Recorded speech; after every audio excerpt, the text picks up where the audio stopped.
आप कितनी भी संपत्तियां जो है कमा के बना लो, मेहनत करके बना लो, लेकिन अगर बेटा जो है नालायक निकल जाए, फिर वो संपत्तियां जो है किसी काम की नहीं रह जाती। जी हाँ, हम बात कर रहे हैं हेलीकॉप्टर में घूमने वाले विजय पथ के बारे में। ये कभी जो है हेलीकॉप्टर से घूमा करते थे और जब ये जिंदगी के अंतिम पल जी रहे थे तब इनको जो है कार भी नसीब नहीं हुआ। कार ड्राइवर और कार से लेकर पूरी संपत्तियों पर जो है वो बेटे का कब्जा था। अभी इन्होंने अंबानी के इंटीरिया से भी ऊंचा मकान बनाया था। इतना बड़ा घर होने के बावजूद भी जो है इन्होंने अपनी अंतिम आखिरी सांस जो है वो जो है किराए के घर में ली है। हम आपको बताते हैं कि आखिर कौन थे ये विजय पथ, आखिर कौन थे विजय सिंघानिया, जिन्होंने जो है 12,000 करोड़ से ज्यादा की प्रॉपर्टी के मालिक थे, लेकिन अपनी आखिरी सांस जो है वो खुद के बेटे ने उन्हें सड़क पर सोने को मजबूर कर दिया। किराए के घर में जो है उन्होंने अंतिम सांस ली।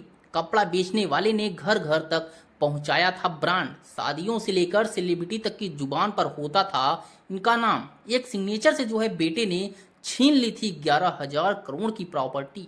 दुनिया को कंप्लीट मैन बनाने वाले रेमंड जैसे ग्लोबल साम्राज्य को खड़ा करने वाले विजय पथ सिंघानिया अब इस दुनिया में नहीं रहे, लेकिन जाते जाते इस दुनिया को बहुत बड़ी सीख दे गए। अब आखिर आप पूछेंगे कैसे, तो हम आपको बता दें कि उनकी पूरी लाइफ जो है, उनकी पूरी सक्सेस जर्नी को देखने के बाद आप भी कहेंगे कि सचमुच समय बड़ा बलवान होता है।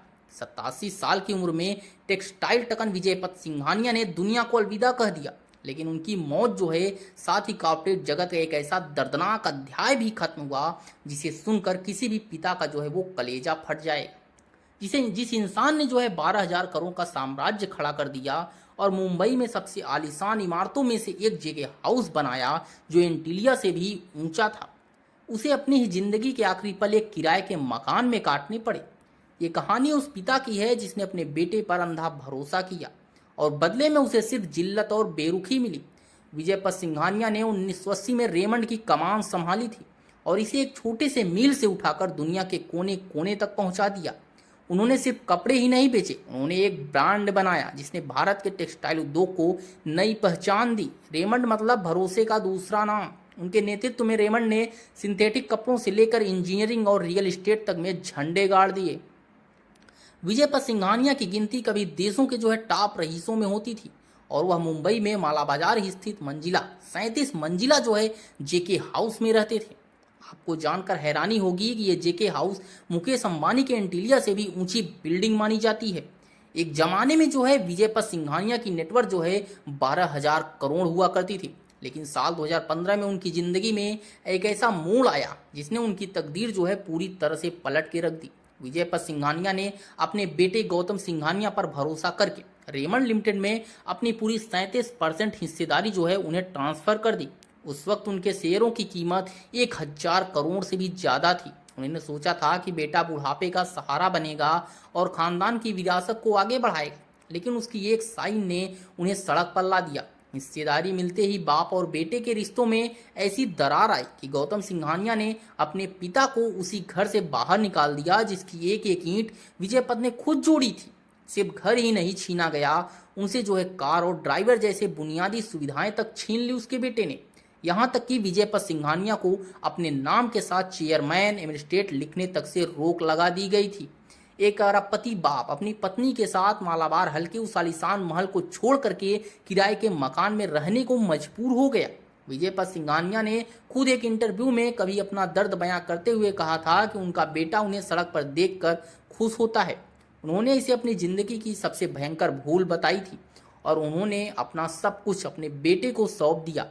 सोच कर देखिए उस पिता पर आखिर क्या गुजरी होगी जिस इंसान को हवाई जहाज उड़ने का शौक था और जिसने 67 साल की उम्र में हॉट एयर बैलून में सबसे ऊंची उड़ान भरकर वर्ल्ड रिकॉर्ड बनाया था। उसकी जिंदगी की ढलान इतनी दर्दनाक होगी ये किसी ने सोचा नहीं था। मतलब वो एक कार और एक ड्राइवर तक को तरस गए। एक वक्त तो ऐसा आया जब उनकी तस्वीर सोशल मीडिया पर वायरल हुई जिसमें वो बहुत लाचार नजर आ रहे थे और वह भी जो है सड़क किनारे पड़े हुए थे। विजय पथ सिंघानिया ने अपनी दौलत का बड़ा हिस्सा पहले ही गौतम सिंघानिया को दे दिया था। आज उनके बेटे गौतम सिंघानिया की नेटवर्थ जो है 1,000 करोड़ से ज्यादा है, लेकिन विजय पथ के पास उनके आखिरी वक्त में सिर्फ यादें और अधूरापन ही बचा था जो अपने को धोखे से मिला था। उम्र के आखिरी पड़ाव पर आने के बाद भी पिता को बेटे का सुख नहीं दे पाए गौतम सिंघानिया विजय सिंघानिया ने रेमंड के लिए फील्स लाइक हेवन का नारा दिया था, लेकिन उनकी खुद की जिंदगी नर्क से बदतर बन गई। उनके निधन के साथ ही भारतीय बिजनेस जगत में एक युग का अंत हो गया। वह एक ऐसे विरासत छोड़ गए जो आज हर घर में पहचानी जाती है, लेकिन उनकी कहानी एक चेतावनी बनकर रह गई कि जायदाद और भरोसे के खेल में अक्सर खून के रिश्ते ही सबसे बड़े दुश्मन बन जाते हैं। 29 मार्च 2026 को रेमंड मैन हमेशा के लिए खामोश हो गए और हर परिवार को एक मैसेज देकर भरोसा करने से पहले 1000 बार सोचना चाहिए, खून अपना ही क्यों ना हो। आखिर इस कहानी को सुनने के बाद कहानी का ये एक सच्चाई है। आखिर आपको इस सच्चाई को जानने के बाद आपकी क्या राय है? आप अपनी राय जो है वो हमें कमेंट बॉक्स में जरूर बताइएगा। जय हिंद, जय भारत।